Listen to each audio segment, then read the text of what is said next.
Salut Booktube! La semaine dernière, je vous faisais ma vidéo sur Victoria Schwab, ou V.E. Schwab, sur la Queen Victoria Schwab. Et je vous ai parlé notamment de ma review un petit peu globale de Threads of Power, donc son tout dernier livre. Ici, je vais faire une vidéo qui ne sera pas forcément utile là maintenant tout de suite, mais que je dois faire là maintenant tout de suite, puisqu'il s'agit de seulement la deuxième fois que je fais cette vidéo. Je voulais en faire beaucoup plus, mais j'ai pas eu de choses qui le nécessitaient, mais il s'agit de vidéos récap, où en fait je vais refaire vraiment toute l'histoire full spoil, du début à la fin du livre. Comme ça, vous pourrez revenir avant la parution du tome 2 et vous rappeler de tout ce qui s'est passé. Évidemment, je vais pas faire toutes les subtilités, sinon autant relire le premier tome, mais voilà.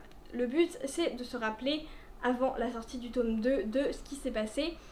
Évidemment, ça va full spoiler Threads of Power, ça va full spoiler Shades of Magic, puisque Threads of Power se passe après Shades of Magic. Vous êtes prévenus. Je pense que cette vidéo sera surtout intéressante dans un an, mais il faut que j'ai des idées fraîches pour pouvoir la faire. Pour le moment, dans cette vidéo, je vais séparer l'intrigue du Red London et l'intrigue du White London, puisqu'elles se mêlent assez peu finalement. Je vais commencer par le Red London. C'est là où il s'est passé le plus de choses.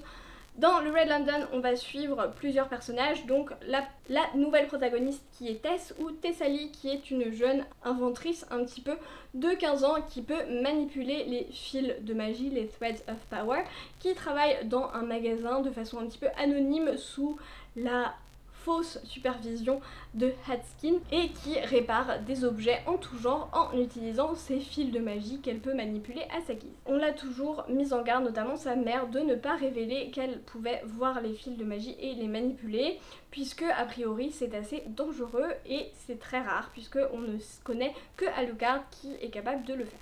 On retrouve également beaucoup de personnages de Shades of Magic, notamment Kel et Layla évidemment, qui commencent sur leur bateau. Depuis 7 ans, ils ne sont pas revenus à Londres. Kel ne peut toujours pas utiliser sa magie puisque il a été un petit peu brisé par les événements de Conjuring of Light avec Osaron et il souffre atrocement, il a une énorme douleur dès qu'il veut utiliser sa magie et ses pouvoirs. Il a donc appris à se battre avec une épée, etc. par Layla qui lui a donné beaucoup de cours. Il a un petit peu abandonné l'idée de retrouver sa magie, mais Layla essaye encore de le sauver. Et ils restent ensemble dans une relation qui est peu évoquée finalement, mais c'est pas grave. On va également avoir beaucoup plus d'emphase sur Rye qui est désormais le roi. Il est officiellement marié à Nadia pour la question d'héritier uniquement, mais il est clairement officiellement en couple avec Alucard qui est son consort officiel appelé The King's Heart. A raison. Et Nadia est parfaitement ok avec ce deal puisque Nadia n'aime pas particulièrement Rye. Elle est la reine et elle peut utiliser son influence et son pouvoir et elle est principalement une inventrice. Elle va passer beaucoup de temps dans son petit atelier, son grand atelier même, à manipuler des choses en lien avec la magie. Avec un côté un petit peu ambitieux, un petit peu maladif de vouloir avoir accès au pouvoir, de vouloir faire toujours plus, etc. qu'on voit un petit peu dès le début du livre. Rye et Nadia ont eu une petite fille, Ren, qui pour le moment n'a pas de magie, mais qui attire beaucoup les animaux et qui aime beaucoup les animaux. On la voit toujours avec les animaux, elle est très mignonne. Depuis quelques années, il y a à Red London un espèce de tarissement de la magie avec de moins en moins d'enfants qui ont accès à la magie et une inquiétude qui monte. Et notamment certaines personnes qui blâment Rye, le roi, puisque Rye n'a pas de magie, et qu'ils disent que le fait d'avoir un roi qui n'a pas de pouvoir magique, ça tarit le reste de la magie du royaume. Et donc il y a des montées de rébellion, et notamment l'organisation de la main, j'imagine que ça a été traduit comme ça, The Hand en anglais, qui veulent tuer le roi car ils le blâment du coup pour le tarissement de la magie. Mais finalement quand on regarde bien, il n'y a pas vraiment d'unicité dans les motivations, c'est plutôt des motivations individuelles pour faire disparaître le roi de gens mécontents de façon un peu globale. Mais c'est une organisation qui prend de l'ampleur, qui inquiète beaucoup notamment Alucard parce qu'il s'occupe de la sécurité de Rye. Et un des membres s'est d'ailleurs infiltré dans le château en tant que serviteur et il arrive à faire une tentative d'assassinat sur Rye, mais Rye étant immortel de façon standard, c'est-à-dire qu'il faut tuer Kel pour tuer Rye. Et ben Ray survit, puisque même si il l'a assassiné, ça ne suffit pas, et Alucard tue l'assassin, mais donc la main essaye de trouver d'autres façons, et ils vont notamment essayer de chercher une persalis, donc c'est un objet qui permet de faire une porte en fait entre un endroit et un autre endroit très très loin. En gros c'est une sorte de téléporteur quoi, et ça permettrait de faire rentrer toute une armée au château, et donc ça peut un peu foutre la merde.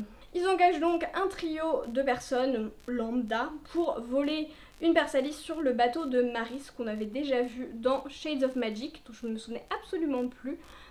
C'est elle qui avait donné l'œil noir à Layla. Et ce bateau est réputé inviolable, donc c'est un petit peu compliqué pour les 3 voleurs. Il y en a 2 qui meurent, un qui se fait fortement blesser, mais il arrive quand même à obtenir la persalis qu'il casse lors de sa fuite. Le voleur va donc essayer de la réparer, il va se rendre dans le magasin de Tess pour lui confier la persalis à réparer, et malheureusement il meurt rapidement après. Tess arrive à la réparer et elle l'utilise sans vouloir forcément faire, mais un petit peu par curiosité pour voir ce que ça peut faire, et elle comprend que c'est une porte. Elle comprend un petit peu aussi les implications que ça peut avoir. Alors quand il y a 2 personnes un petit peu louches qui arrivent pour récupérer la persalis, elle prétend ne pas l'avoir, prétend que ce soit autre chose et qu'elle n'a pas réussi à la réparer, mais il ne la croit pas et donc elle est contrainte de fuir. Pour ça, elle détruit son magasin, elle utilise la persalis et se retrouve à Grey London, dans la taverne qui était souvent utilisée par Kell, et elle est fortement blessée. En parallèle de tout ça, Maris, donc la propriétaire qui s'est fait voler la persalis, appelle Layla à son secours parce que Layla lui doit une faveur et lui demande de retrouver et lui rendre la persalis. Ils doivent donc retourner à Londres pour la première fois depuis de nombreuses années, et Kell va retrouver Ray, son frère. Et ils vont aider, en parallèle de la recherche de la persalis, Alucard à rechercher The Hand, car son enquête stagne un petit peu par des méthodes un petit peu dérivées que Layla connaît mieux qu'Alucard, qui est un noble.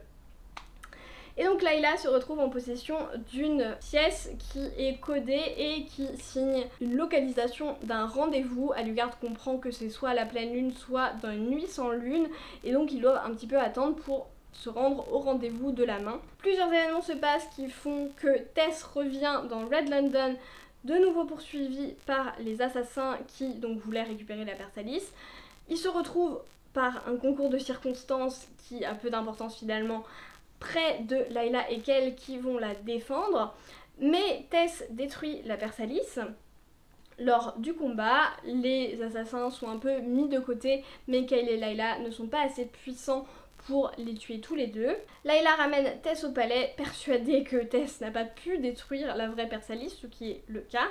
Mais Layla pousse Ray à enfermer Tess dans une geôle, puisque elle veut lui demander de réparer la magie de Kell. Ce que Kell refuse, puisque c'est extrêmement risqué et que ça pourrait mettre en danger son frère, puisque si Kell meurt, Ray meurt également et donc le royaume perdrait son nom. Tess se fait à son tour démarcher par la reine, puisque la reine veut un petit peu quelqu'un qui puisse l'aider dans ses inventions en lien avec le pouvoir des Zentari, et notamment sur ses bagues. Donc elle a développé des bagues qui aident à partager et à utiliser le pouvoir des Zentari pour quelqu'un d'autre, comme ça avait été fait lors du combat pour Osaron. Et elle continue malgré les reproches et les remontrances de Alucard qui n'est pas d'accord avec ce genre d'invention. Tess s'enfuit du palais, mais elle se fait rattraper par la main. En parallèle, Layla se barre également parce qu'elle réalise que c'est une nuit sans lune. Elle va au rendez-vous de la main. Elle se retrouve dans une pièce qui est warded, donc qui est protégée contre la magie, donc elle ne peut pas utiliser ses pouvoirs, donc elle se fait tabasser, littéralement. Tess et Layla se retrouvent dans la même maison, toutes les deux prisonnières. Tess est forcée à boire un poison qui va la tuer en quelques heures, et on lui dit que si elle veut un antidote, elle doit recréer une persalis, donc elle doit s'atteler à la tâche. En parallèle, Layla se retrouve face à Beres, qui est le frère de Alucard, qui est jaloux de son frère qui a beaucoup plus de magie que lui et qui est proche du roi. Il vit ça comme une trahison et c'est un peu un gros connard aussi. Et donc Beres a volé indirectement les bagues qu'avait développé Nadia, et donc il peut utiliser tous les pouvoirs de Layla, donc les pouvoirs d'une Antari qu'il prive de ses pouvoirs. Layla parvient grâce à des bagues qui peuvent communiquer à alerter Kell, qui va les rejoindre avec Alucard qui était avec lui. Donc ils arrivent tous les deux sur la zone où sont retenues les deux jeunes femmes. Beras se bat contre Alucard, Layla est donc laissée un petit peu seule. Kel arrive pour la sauver. Pendant ce temps-là, Tess a réussi à recréer une Persalis, mais elle va plus loin puisque elle veut anéantir les assassins et les gens de la main, et donc elle a fait une porte qui ne mène nulle part et elle va pousser les assassins dans la porte, sauf que quand elle veut la fermer, la porte ne se ferme plus, au contraire elle continue à grandir et à tout attirer sur son passage. Layla et Kel arrivent à ce moment-là, Tess est complètement démunie.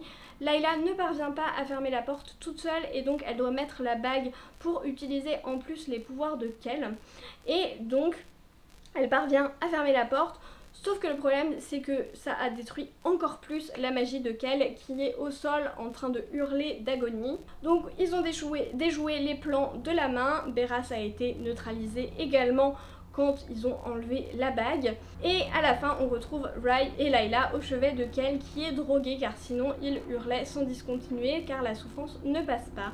Rye supplie Tess de réparer la magie de Kel, puisque de toute façon Kel ne vit plus, il serait drogué jusqu'à sa mort et que la drogue a aussi des effets sur Rye qui l'empêche un petit peu de régner aussi. Tess réussit et Kel se réveille avec sa magie de nouveau réparée, pas aussi facile qu'auparavant mais au moins il peut de nouveau l'utiliser et ça ne lui fait plus mal. C'est la fin de nos aventures du Red London, et donc en parallèle de tout ça, au White London, on va suivre Kosika, donc une jeune fille initialement assez pauvre qui a failli être vendue en esclavage par sa mère, donc une famille très sympathique, qui, pendant qu'elle se sauve pour ne pas être vendue, trouve le cadavre de Roland dans la forêt et elle devient suite à ça une Antari. Elle est propulsée au rang de reine et sous l'influence du fantôme de Hollande qu'elle est la seule à pouvoir voir, elle va développer un véritable culte autour de sa personne, autour de la magie, pour rendre finalement la magie au White London.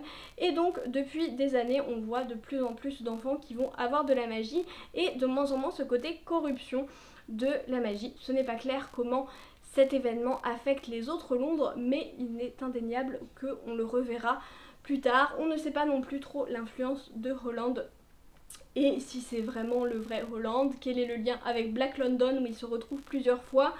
A priori les pouvoirs de Osaron ont été complètement annulés, donc il n'y a plus de risque par rapport à ça, mais on n'en sait pas beaucoup plus.